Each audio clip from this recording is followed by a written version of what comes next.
All right, here we're going to look at the first respiratory tract and other structures in the respiratory system, and then we'll move on to cardiovascular system inside the thoracic cavity of the pig. The first thing we're going to do, though, I've already started a little incision in the pig, but I'm going to open it up further.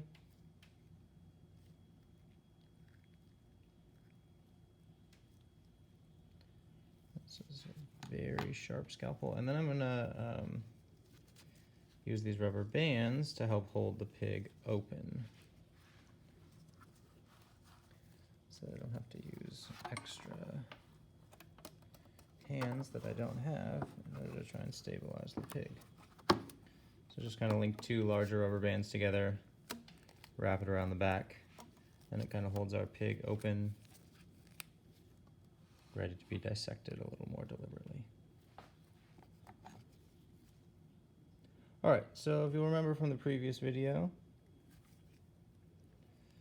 in the oral cavity, back here the pig has its epiglottis and glottis. Glottis is the opening that will eventually lead down to the trachea, and on this pig, you can see the trachea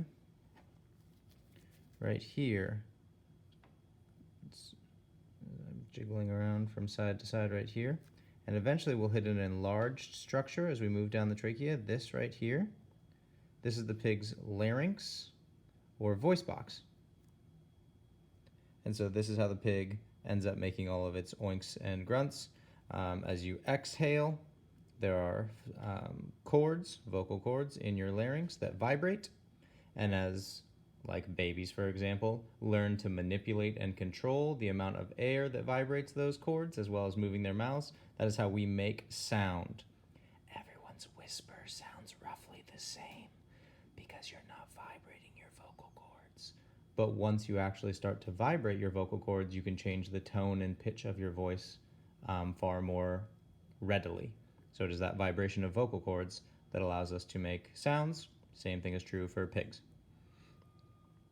All right, so in through the nose or mouth, they meet at the nasopharynx, right at the back of the throat, then past the epiglottis, which is a flap over the glottis to protect food from going into the trachea, down the glottis, into the trachea, past the windpipe, and then we'll have a little more cutting to do because we're now going to have to get through some bone in order to open up the chest cavity.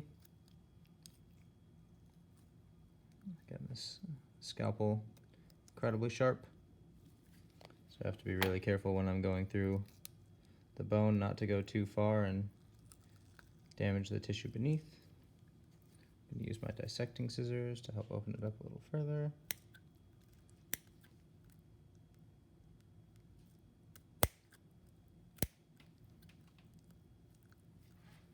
So this membrane here is actually housing the heart. So this membrane, if I give it a little snip, it's called the pericardium. We can peel that pericardium away. But what I'm really hoping to do is be able to open up this little pig enough to be able to see lungs. Perfect. Okay, so here's one lung. So this is the heart. It's shiny. There's still a significant amount of pericardium covering it, so sort of a thicker membrane that keeps the heart surrounded by fluid and acts to protect it.